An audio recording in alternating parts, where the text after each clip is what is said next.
Welcome to Say It Sister. We are a couple of middle-aged coaches and friends who are finding our own voices and saying what we are really thinking and feeling out loud after years of quietening down and keeping safe.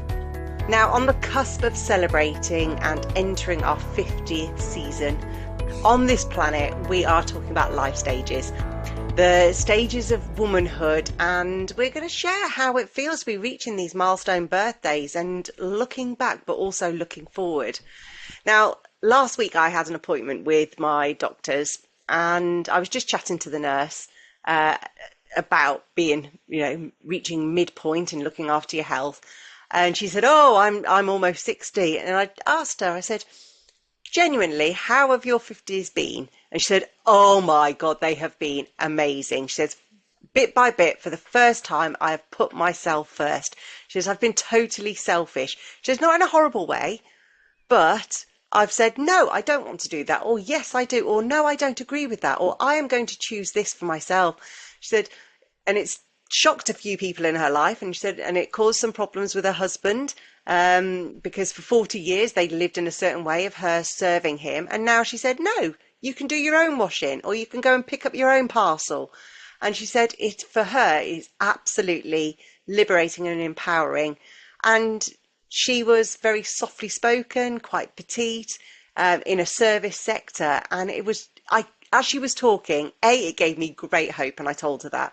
But equally, she was bright and shiny, and she was so proud of herself. And I just thought, yes, this is the sovereign era. It's not all about Yay. taking the stages, and yeah, it's just living her life. Phenomenal. So, yes, turning 50 brings a strange mix of deep reflection, quiet anticipation, but also this stake in the ground. And you can feel the change within your cells, your bones, everything. And it's almost entirely the opposite of what society tells us we should be doing. And right now we are celebrating Karen's big birthday. So happy birthday, Karen. So over to you. Just we want to celebrate you. How are you doing? Yay. Um, well, I spent the whole of this year preparing for this landmark because That's so womanly. so womanly. And I think it started for me when I did my vision board and I put stuff on the vision board and I was like, oh, wow, it's going to be my 50th year. And then I was like, I don't believe I can have any of this stuff. And it brought up all of this fear, all of this projection. And I just thought, hold on a minute. When I used to dream, I actually believed I could do it and I could get it and I could get to those places. And I did. I did all of those things. And I was like, this is not right. This is not how I want to sort of believe in my 40s. I think my 40s, we're going to go through this in more of a order, Chronological, yes. chronological order. Um, but my 40s have kicked the stuffing out of me a little bit, if I'm being honest. And we'll talk about that later. They've been just really challenging, but there's also been loads of love and, brilliant experiences, but there's also been a lot of crap. And so I think because my 40s have been so challenging and I've had to do so much deep work and deep healing, that mindset as I'm coming towards the end of it, I've had to work with it and think, actually, this has been a decade of my life. It's been tough, but I am very powerful now. And I have done so much powerful work and I should be really proud of myself. So I've had to work through it and be like, I don't like the word should be proud. But it really made me focus and it was a gift because I just thought if I'm dreaming, but I don't believe I can meet my dreams and then I'm settling and I'm shrinking, that is not what I'm here to do. And this is definitely not the work that I do. So I've had to really turn it back inwards. And so as I'm turning into 50, because I've done all this pre-build up, now I'm like, actually, some of the things are already in process. Some of the things are happening. We've got, trip to Palma booked for me and my husband. There's loads of things that are kind of coming in to play. I'm having random invitations to lots of random things and I'm saying yes without going through my usual motion of, is that possible? What about the kids?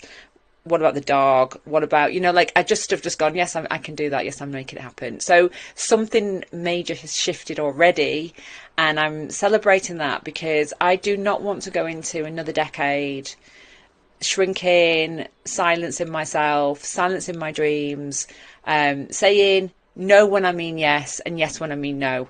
And this is the thing I think that is really, really coming through now. That it feels like a time of deep truth, but deep truth with myself. Like, do I want that? Yes or no? What am I going to do to make that happen then? What's in my line of responsibility? Who do I need to pull in to support me?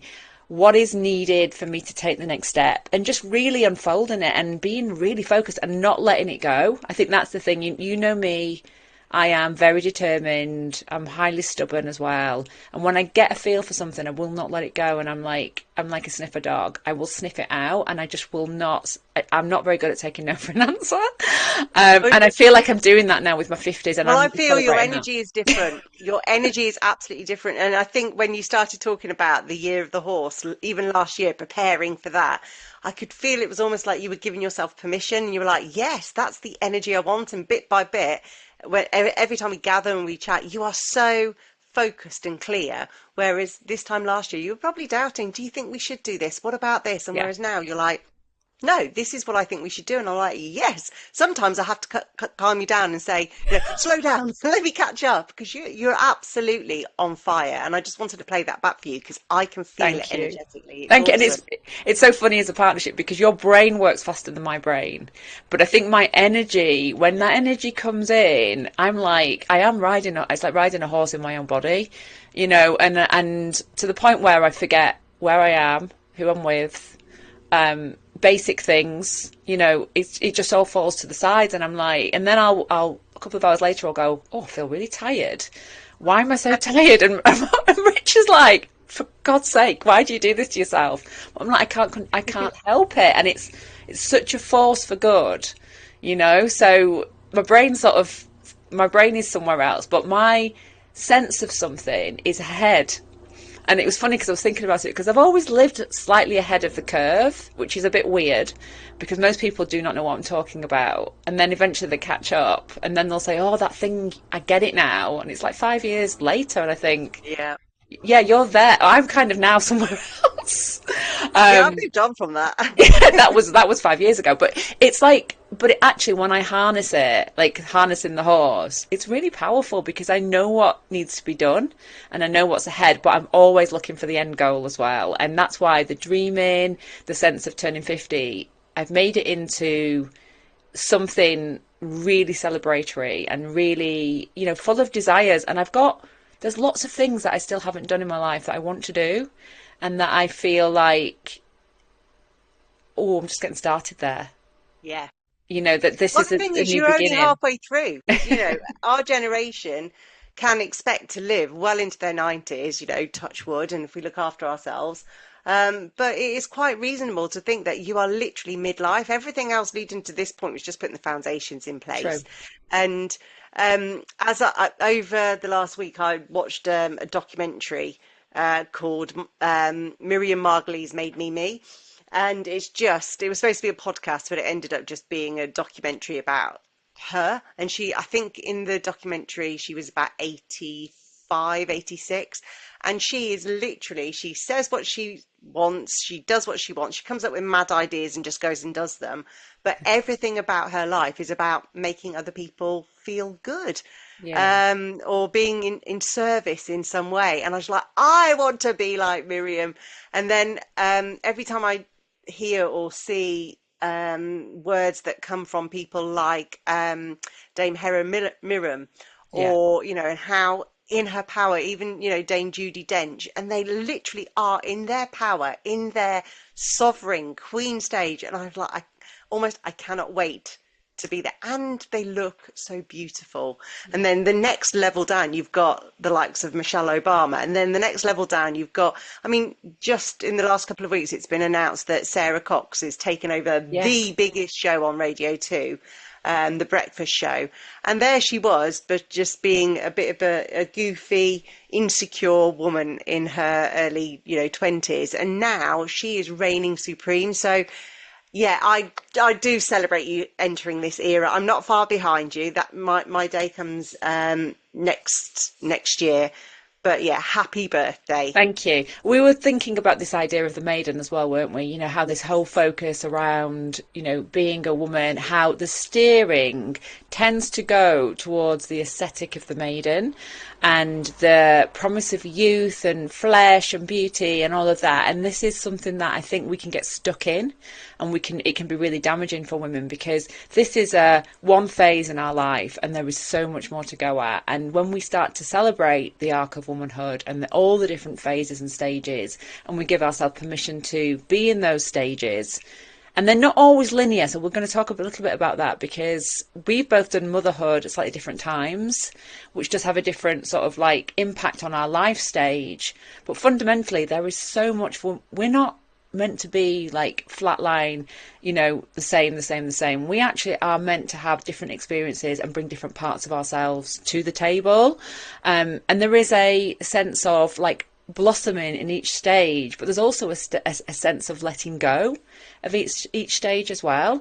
So yeah, what's your view on that? Talk to us about the early years for you. Yeah, so I well, in terms of those really early years, I think up to about the age of 7 in particular for girls, up until that point, maybe actually till about the age of 5 when we start going to school, girls are just children almost. Yes, they are conditioned to wearing pink and having their hair long and in pretty pigtails, and yeah, wearing nice shoes and stuff. So we do condition girls to be more fragile, but actually we also take them to the park to go on the swings and ride on the, you know, rocking horses and run and jump and do cartwheels and play. So we almost allow them just to be pure children.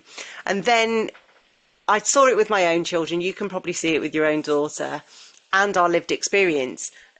As we start getting into our tweeny years, so up until, you know, 7 maybe to about 12, everything shifts and we're starting to feel different, but we are absolutely categorized into this is a girl's thing, that's a boy's thing. I don't want to sit next to a boy and, oh, you throw like a girl. You know, these classifications come in, and we start then thinking, well, who are we and how do we fit in? But it's usually done in quite, well, it is really done in a negative way, because you can't play with me or you're not my friend. And we're already starting to question, well, who am I?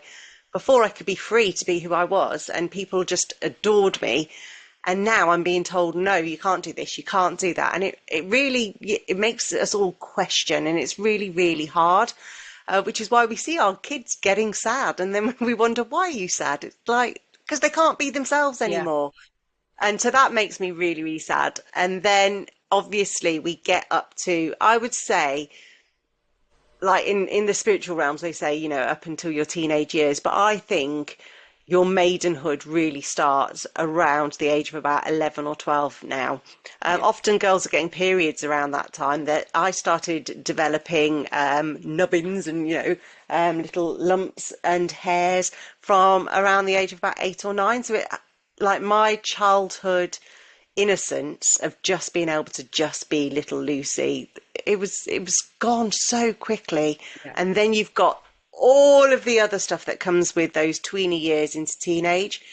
Have you got very clear memories of your childhood before you got to maidenhood where you were literally just adored just for being you? Yeah, of course. And I was very early developing. So for me, it goes, you know, it's really quite a significant turning point. But I remember things like when I was with my parents, I had to behave a certain way. So it was like sit still, smile, don't make a fuss. So I had a lot of that conditioning just because my mum she's amazing. She's a nurse, but she just didn't stand for any nonsense. My parents were both quite strict. So I fell into line with that until I became a teenager. And then it was a whole different story. And so I had all of that sort of, and there was a lot of be still, cross your legs. So I had that even before I hit puberty. So that was already embedded in me. But then when I was with my friends, now looking back, I had a lot of freedom because my mum and dad would be out. I had a key that would go around my neck, so I had it on a chain, and I had free reign. So basically I was in and out of the house, whether they were in or not, and just went wherever I wanted with my friends. And I remember sort of running through the fields and always having scratches on my legs because of the brambles or whatever else, and just not really caring. Do you know what I mean? So I do remember that this is how you behave in public, but then there was a whole different side of me that was much more wilder when I was let loose almost. And luckily, because of the times we lived in, we just went out and, you Yeah. knocked on for your friends and then you ran into the fields or whatever you were doing or wherever you were going, and no one knew where you were. And you knew the code of safety. So you knew about stranger danger and stuff. So there was that. And that's how I lived my life. And thank God for that, because if I hadn't have had that and I was sort of more housebound, I think I would have had really big issues, because I do remember when I got to puberty and I started to sort of then go out and go to clubs and do all of these different things, still quite young. I used to think, oh my God, how do I stop my brain? How do I stop my brain from thinking? And I remember these thoughts. And for me, it was like house music and like being in the rave scene and, partying quite hard. And I remember the feeling of the music and the experience where it would stop my brain Yes. from thinking so that I could be, and I felt free again like I did when I was running through the fields. And I think that's why I got stuck in the maiden era for such a long time, because I was always seeking that sense of freedom and expansion and peace, like where the thoughts weren't just taking over me. I'm making myself sound slightly crazy, but you know as an overthinker, as a detail orientated person, as a creative, like I've always had to work through what my mind's doing, what my body needs, and how I want to express myself. I'm always seeking freedom and I'm always seeking peace. That's never changed from me in every single stage of my life. So those are the sort of the memories. And then this morning, Catalina was was walking around and she had on boys' shorts for PE, because they're unisex, but for me they look like boy shorts. And she had a pair of high heels on, and then she got the skipping rope out and was trying to skip with her. And I was like, no, it's a definite no for me. Take those heels off. Take those heels off. And she was like, yes, but I can do this and I can walk in these heels. And she's like clumping like this. Like, it was hilarious. And I just thought, I don't know whether to laugh, whether to cry, or whether to shout. And I just started laughing because I just thought. And then she said to me, Mummy, do I have to wear knickers underneath these shorts? And I was like, yes, you do need to wear knickers because they're a little bit big. And if they fall down, you're going to show everything. And it was just this quite sweet, innocent conversation. And it made me realise that she is very much a young 7, almost 8-year-old, whereas I would have been wise to that. And I would have known that I would have been thinking about not showing myself Yeah. already at her age. So I want to celebrate that because she's more innocent than I was. Yeah. And you know what? I think my youngest is in her year of 18. And when my eldest was also in that year, so in between, finishing the formal education and about to go into the crest of the next part of their life, um, that is them stepping into their absolute maidenhood. And I remember my year of 18, 19 was so liberating, because when you're at school, you're stuck with these people whether you like them or not, and it is a bit of a battlefield. Yeah, If you found your people, then brilliant. But whether we like it or not, you've still got the sporty ones, the geeky ones, the popular ones, the not so popular ones, and you do get classified. And I remember for myself, a lot of my teenage years were trying to figure out what music do I like, or what's the in hairstyle, or what clothes. And if you didn't have a certain yeah, bag, then so all of that pressure while you're trying to figure out, who am I, how do I fit in, how do I get liked and accepted. But by 18, you tend to have made decisions where you're in a circle which is more like your circle. So I mean, this year, Evie, she's going to see Harry Styles. She's planning day trips out with her friends because she's got the freedom of having her car. She's going to Reading for the weekend, which I know I'm going to be like terrified all weekend, but she is prepared and she's up for it. Bella had like this year where she saw like about 5 or 6 gigs. She was going off for days out here, there. And it was like, and I just got really excited because I'm like, yes, you are in the prime of your maidenhood. You're still naive, but you're also streetwise, and you are, you look amazing. You have these ideas and opinions, which some of them, I'm like, God, you're wiser than me, and others, I'm like, you're so naive, but you'll learn. But I'm not going to burst your bubble. Yeah, So I'm witnessing it because obviously I see it with all their friends as well. And like with Bella's age group, they are now stepping into their 20s. They're all about to graduate. And then they're making decisions about, well, what is that first job or that first career, or where am I going to live? And it's terrifying, but it's also so exciting because they've got zero responsibilities other than themselves. I love it. I was thinking also about, that phase of life, and the lifetime that we lived in was very much about independent women, Yeah. wasn't it? And so we were, which I still think is the time that we're in, by the way. I don't think that's changed. But I had this real sense as I was looking back at me in my sort of 20s. I'm going to go into the 20s phase now. So for me, that was still very much about maidenhood. And I knew that I didn't want anyone to take charge of me. I knew that I didn't want to rely on anyone. I didn't ever want to ask permission to, like, can I go get those shoes, for example? Can I go get that outfit? I never wanted to ask anyone for permission for that stuff. It was like I just knew it from being young. And I'd always worked from being like 11.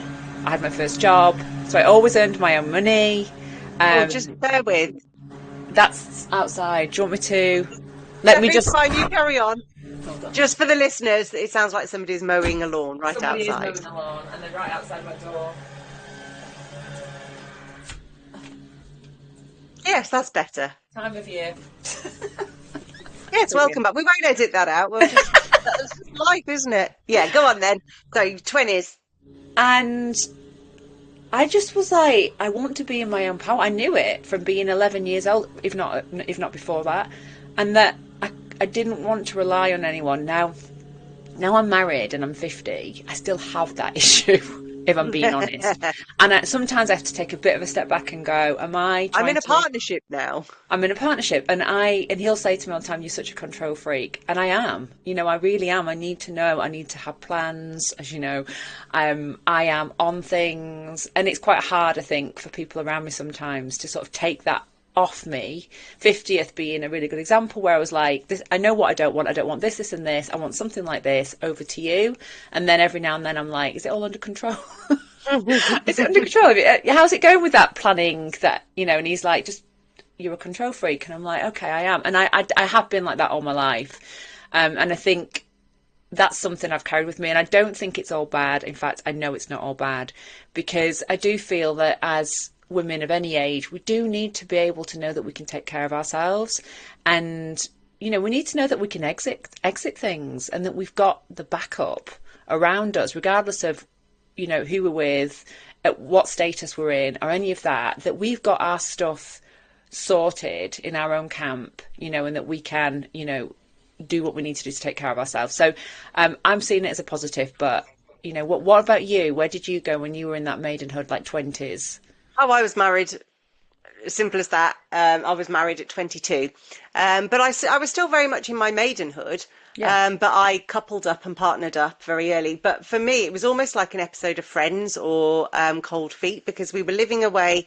We were living in Nottingham, and our best friends, our circle, were our family.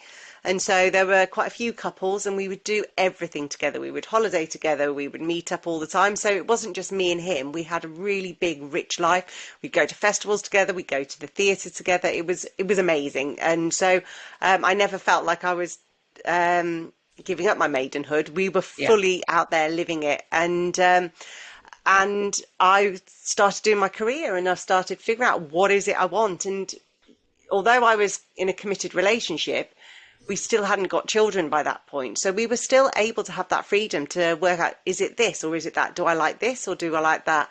And it was, I would say my 20s was very much about experimenting, working out who I am as a woman, as a partner, as a friend, as all of those kind of things. And I loved it. And I was also doing really well, because everything I'd turned my hand to, because I'm just an optimist and I'm pragmatic. I seemed to do well at everything I did. So my confidence was growing.